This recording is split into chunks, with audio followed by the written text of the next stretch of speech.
وما خلقنا السماء والارض وما بينهما لاعبین، اور ہم نے آسمان اور زمین اور ان کے درمیان کی چیزوں کو کھیل کود کے مشغلے کے لیے یا کھیل کود کے مشغلے میں نہیں بنایا۔ آسمان کی چھت جو دکھائی دیتی ہے، زمین کا فرش اور جو کچھ اس کے درمیان میں، یہ کوئی کھیل کود کا تماشا نہیں ہے، یہ کوئی کھیل کود کا یا کوئی مذاق نہیں ہے کہ اس کو ایسے بنا دیا گیا ہے۔ لو اردنا ان نتخذ لهوا لاتخذناه من لدنا ان كنا فاعلین، اگر ہم کوئی کھلونا بنانا چاہتے تو ہم اسے اپنے پاس سے ہی بنا لیتے، اگر واقعی ہم اس کو بنانے والے ہوتے۔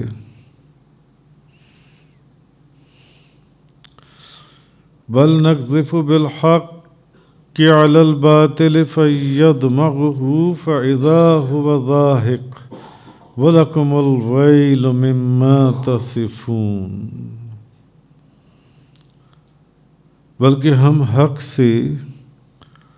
باطل پر ضرب لگاتے ہیں تو وہ حق اس باطل کا سر کچل دیتا ہے، اور وہ باطل اسی وقت ملیا میٹ ہو جاتا ہے، اور تمہارے لیے ان باتوں کی وجہ سے تباہی ہو جو تم بناتے ہو۔ تو آج سورۃ الانبیاء کی آیت نمبر 16 سے آگے 17 اور 18 کا بیان ہے۔ پیچھے 15 آیات کا بیان بہت تفصیل سے آپ لوگوں نے سنا بھی اور سمجھا بھی۔ اب مطلب یہ ہے کہ ہم نے آسمان جو بنائی ہیں اور زمین کا یہ جو فرش بچھایا ہے، اور اس آسمان اور زمین کے درمیان میں جو عجیب و غریب دنیا اور چیزیں آپ کو دکھائی دیتی ہیں، آسمانوں کی اور زمین کے درمیان میں اور ان کے اندر، فرمایا یہ جا رہا ہے کہ یہ کوئی مذاق نہیں ہے، یہ کوئی فضول میں نہیں بنائی گئی، یہ کوئی کھیل کود کا تماشا نہیں ہے جس کو تم کھیل کود کا تماشا سمجھ رہے ہو یا مذاق بناتی ہو ان کو۔ ان چیزوں کو ہم نے دین اور دنیا کے فائدوں کے لیے بنایا ہے، یعنی دین کا فائدہ یہ ہے کہ غور اور فکر کرنے والے لوگ، غور اور فکر کرنے والے جو لوگ ہیں، وہ آسمان اور زمین کی جو بناوٹ ہے اور اس کو جو تخلیق کرنے کا انداز ہے، ان کو ان کے اسرار کو معلوم کر کے، ان کے اسرار کو پا لینے کے بعد وہ صاحب اسرار تک پہنچنے کی کوشش کرتی ہیں، جس نے اس کو تخلیق کیا۔ اور جو دنیاوی فائدے ہیں، آپ یہ دیکھیں کہ دنیاوی فائدے یہ ہیں کہ اس زمین کے اوپر گندم بھی ہے، باجرہ بھی ہے، مکئی بھی ہے، اور بے شمار فصلیں ہیں، چاول بھی ہے، پھل فروٹ بھی ہیں، انار بھی ہے، کھجور بھی ہے، زیتون بھی ہے، پھر اس زمین کے اندر قدرتی گیس ہے، کوئلہ ہے، تیل ہے، تانبا ہے، پیتل ہے، سلور ہے، گولڈ ہے، کیسی کیسی چیزیں جن سے انسان اپنی ضروریات کو پورا کرتا ہے، اپنی غذا کے معاملات کو پورا کرتا ہے۔ زمین کے اوپر انسانوں، پھر پرندوں، پھر درندوں کی آبادیاں ہیں، مویشیوں کی آبادیاں ہیں، آسمانوں میں سیارے ہیں، ستارے ہیں، جن کے اندر اللہ نے بڑی عجیب و غریب حکمتیں رکھی ہیں۔ اور اس کے اوپر قرآن مجید کی روشنی میں پہلے میرے کئی لیکچرز گزر چکے کہ ان ستاروں اور ان جنگلات اور ان پہاڑوں کی وجہ سے مسافر اپنے راستے تلاش کرتی ہیں، نمازوں کا تعین کرتی ہیں، نمازوں کے وقت کا جو ان سے، تو یہ عجیب و غریب حکمتیں ہیں۔ اور ان آیات کے اندر ہمیں یہ چیز بھی اشارتاً سمجھ میں آتی ہے کہ ہم نے اپنے نبی کے ہاتھ پر معجزات کو ظاہر کیا ہے اور ان کو نبی بنا کر بھیجا ہے۔ اور پچھلی 15 آیات کے اندر آپ دیکھ چکی ہیں کہ یہ جو کافر اور منافق تھے یہ مذاق اڑایا کرتے تھے، یہ مذاق بناتے تھے اور کیا کہتے تھے،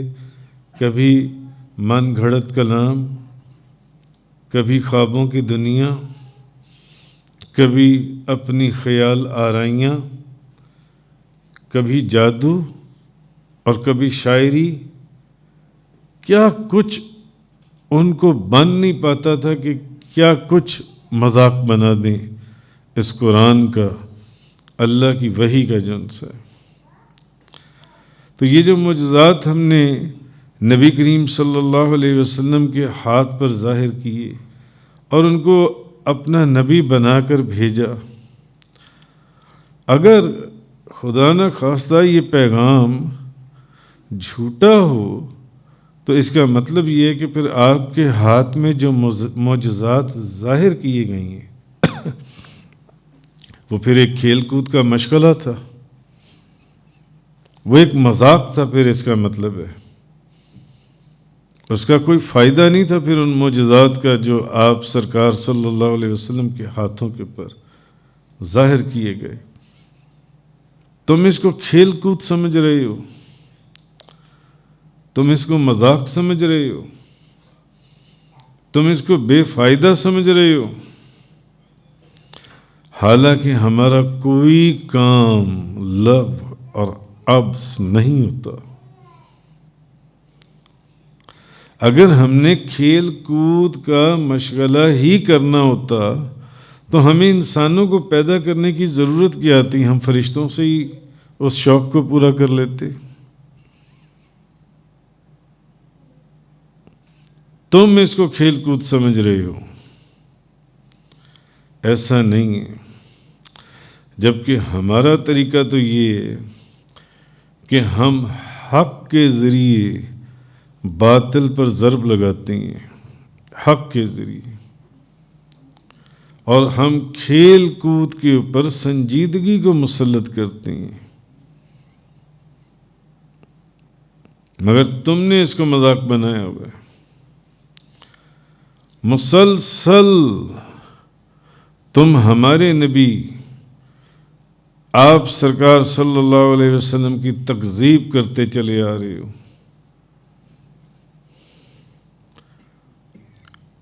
کیسی کیسی باتیں گھڑتے ہو تم، اور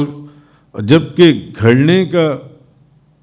الزام لگاتے ہو تم نبی کریم صلی اللہ علیہ وسلم کی ذات مبارکہ کے اوپر کہ آپ نے اس قرآن کو گھڑا ہے، یہ آپ کا اپنا ذاتی کلام ہے، اوپر سے ان کو بشر بھی کہتے ہو، تو پھر تم خود بھی تو بشر ہو، اگر انہوں نے گھڑا ہے تو تم گھڑ کے لے آؤ۔ مگر تم تو قرآن کے اس چیلنج کو آج تک قبول ہی نہ کر سکے. ایک سورت کیا 10 آیات کیا، ایک آیت ایک لفظ اس کے مقابلے میں نہ لا سکے.